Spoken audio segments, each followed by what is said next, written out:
Bom dia, galera e meninos e meninas! Começamos mais um Loop Matinal esta semana e hoje é segunda-feira, dia 27 de fevereiro, e temos aqui o resumo do que mais importante e relevante aconteceu no mundo da tecnologia.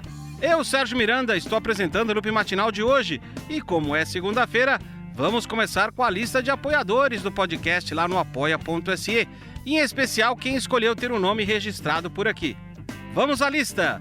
Marcos Colfal, Salatiel Brandão, Rubens de Oliveira, Fernando Pinto, Ricardo Gorgulho, Cauê Vinícius, Marcos Lacerda, Durval Filho, Antônio Bugarim, Ricardo Soares, Alex Girão, Gustavo Franzói, Pedro Vacaro, a Raíza Cunha, Douglas Fraporte e o Bruno Bezerra.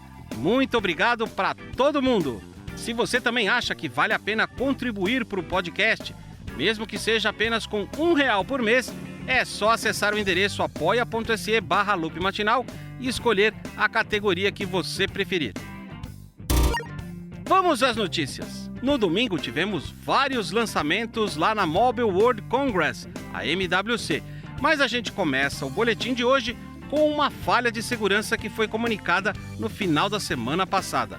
O Cloudflare, um serviço de distribuição de conteúdo que é usado por mais de 5 milhões de sites e aplicativos, possui uma vulnerabilidade que enviava cookies, tokens de autenticação e outros dados no código-fonte das páginas acessadas. O Cloudflare funciona como uma ponte entre os servidores do provedor de conteúdo e o computador do usuário, fazendo otimizações de segurança e do próprio conteúdo. Só que no meio do caminho, ao serem ativados alguns recursos internos, informações confidenciais apareciam no código-fonte da página, que podiam ser indexadas por qualquer motor de busca, como o Google, por exemplo. O pessoal do Cloudflare foi informado da falha por um pesquisador de segurança do Google e rapidamente implementou correções para evitar que o problema continuasse. Segundo informações, 770 páginas de 161 domínios tiveram dados vazados desde setembro de 2016. Entre eles, domínios importantes como o Yelp, Patreon, TransferWise e outros. Alguns serviços afetados já avisaram seus clientes do problema e informaram que os dados não foram comprometidos. E não foi só o Cloudflare que passou por problemas. Vários usuários do Google foram desconectados de suas contas por conta de uma falha que não foi restrita a apenas um serviço do Google, como o e-mail, mas chegou a YouTube, Chromecast, Android e outros. O problema afetou contas pessoais e corporativas e mostrava um aviso ao usuário que o logoff tinha acontecido por uma alteração na conta, o que poderia sugerir uma invasão de hackers, mas a empresa garante que não foi o que aconteceu e não havia qualquer indício que este problema poderia estar relacionado a uma falha de segurança do Cloudflare. O que causou a desconexão? A Google não revelou, só disse que estava tudo bem e que quem foi afetado bastava colocar login e senha novamente e tudo voltaria ao normal. Só que esse problema com as contas do Google acabou afetando também os donos de roteadores Google Wi-Fi e OneHub, pois os aparelhos foram simplesmente redefinidos para os ajustes de fábrica. De uma hora para outra, os dispositivos perderam todas as configurações e, claro, deixaram de funcionar. Diversos usuários entraram em contato com a empresa para saber o que fazer, mas a Google demorou para encontrar uma solução. E quando finalmente se pronunciou oficialmente, a declaração dizia que era necessário fazer um hard reset e reconfigurar tudo de novo. Os motivos da falha, assim como no caso da desconexão das contas, não foram revelados, mas a Google garante que nenhum dado foi vazado. Essa é uma daquelas notícias bem estranhas. A Nintendo entrou com um processo contra uma empresa que faz tours pela cidade de Tóquio com karts, e os turistas vão vestidos como os personagens dos videogames da empresa. Chamada de Maricar, esse serviço é muito bem avaliado no TripAdvisor, com diversos fãs dos jogos se divertindo, andando de kart pelas ruas, todos fantasiados como Mario, Princesa e outros personagens. Só que a Nintendo afirma que ninguém pediu autorização para usar sua marca e seus personagens e exigiu que a Maricar pare imediatamente de oferecer essa atração turística. Semana passada, um vídeo de um iPhone 7 Plus pegando fogo deu o que falar na internet. E para evitar que o caso acabasse se tornando algo parecido com o que aconteceu com o Note 7 da Samsung, a Apple comunicou à imprensa que está ciente desse fato, entrou em contato com o dono do aparelho e está analisando o problema. Ainda não se sabe o que aconteceu para que o iPhone começasse a soltar fumaça e depois pegasse fogo, já que o proprietário do iPhone, que se chama Brianna Olivas, afirmou que só usa o carregador oficial da Apple e nem estava usando o aparelho naquele momento. A Apple já entregou outro iPhone para Olivas e deve dar um diagnóstico sobre o que aconteceu em talvez uma semana. E agora é hora de falarmos da MWC 2017. Muitos lançamentos são anunciados um dia antes do evento oficialmente começar. E vamos fazer aqui um resumo dos principais produtos que foram apresentados. Começamos pela LG, que oficialmente mostrou o G6, seu smartphone topo de linha para 2017. O aparelho, que teve várias informações vazadas semanas antes do lançamento, como se esperava, não traz nenhum módulo. Possui uma tela de 5,7 polegadas com uma proporção bem diferente dos demais, 18:9. Assim, ele é mais alto do que é largo, facilitando o uso com apenas uma das mãos. Além disso, a tela ocupa 80% do aparelho. As duas câmeras traseiras têm 13 megapixels, sendo uma normal e a outra com uma lente grande angular. Os cantos são reforçados para evitar quebras em quedas acidentais. A bateria tem 3.300 mAh, é interna, isto é, não é removível. O aparelho é à prova d'água, virá com o Google Assistant instalado e o processador é o Snapdragon 821.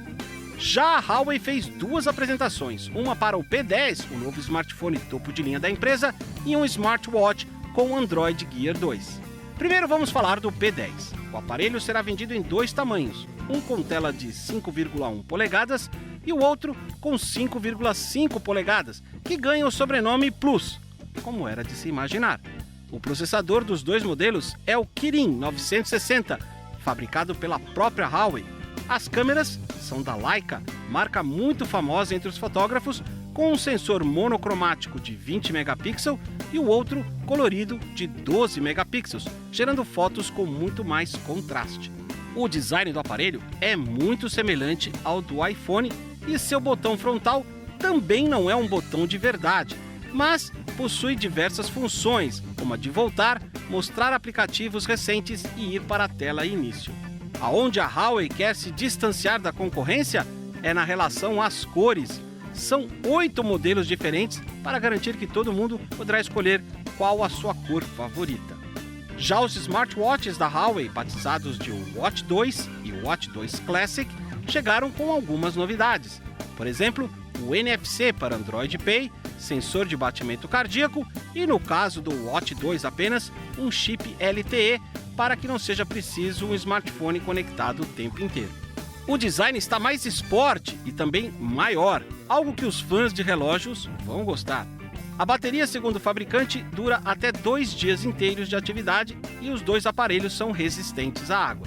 Não sabemos se tanto o smartphone quanto os novos relógios chegarão ao Brasil.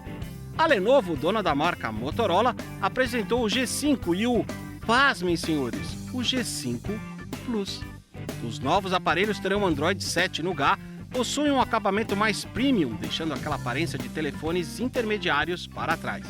O G5 normal possui uma tela de 5 polegadas, enquanto o Plus é só um pouco maior, com 5,2 polegadas.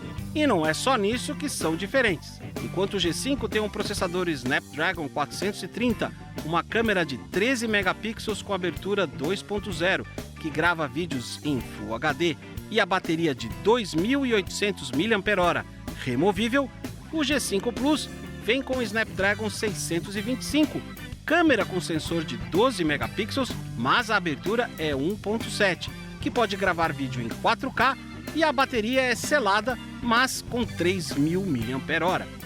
A Nokia, quem diria, está realmente de volta com 3 aparelhos Android, mas quem chamou mesmo a atenção foi a volta do 3310, o aparelho mais vendido durante os anos 2000, com 126 milhões de unidades. O Nokia 3310 será vendido em novas cores, como amarelo e vermelho.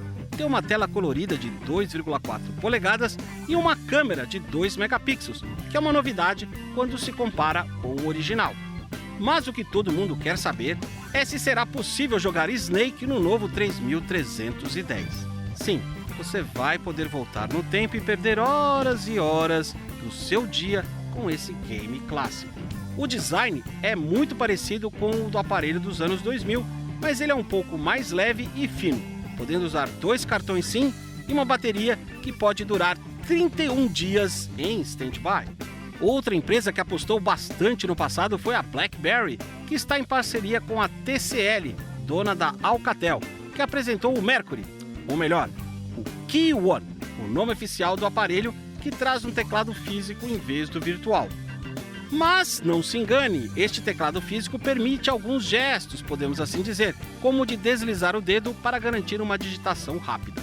Além disso, o Key One possui uma tela de 4,5 polegadas, Snapdragon 625, câmera traseira de 12 megapixels com abertura 2.0 e uma câmera frontal de 8 megapixels. A bateria é de 3.500 mAh. Se ele vai ter alguma chance no mercado de smartphones atuais, vamos ter que esperar para ver.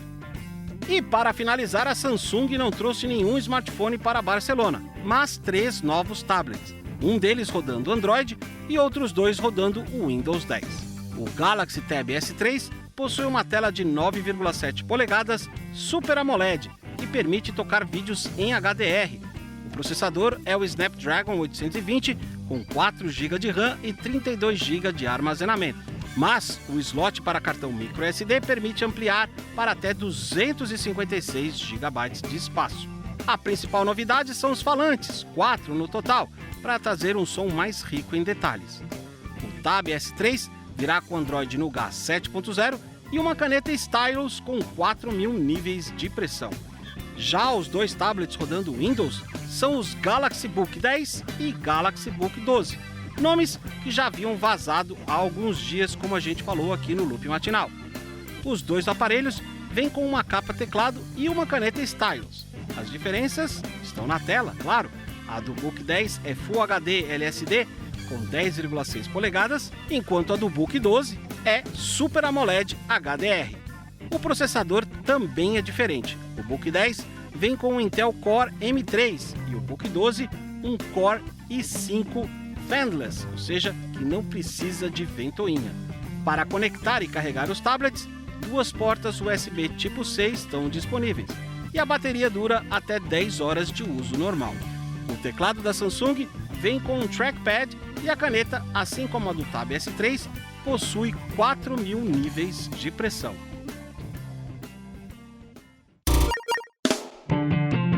Ufa! Hoje teve bastante coisa, mas vou ficando por aqui. Se você quiser se inscrever no nosso canal no Loop Infinito no YouTube, o link está aí na descrição do episódio e também no loopmatinal.com, nosso site, que traz todos os links das notícias que eu comentei hoje. Obrigado a todos pela audiência. Passem no apoia.se/loopmatinal se quiserem contribuir com o podcast e eu volto amanhã de manhã. Um abraço!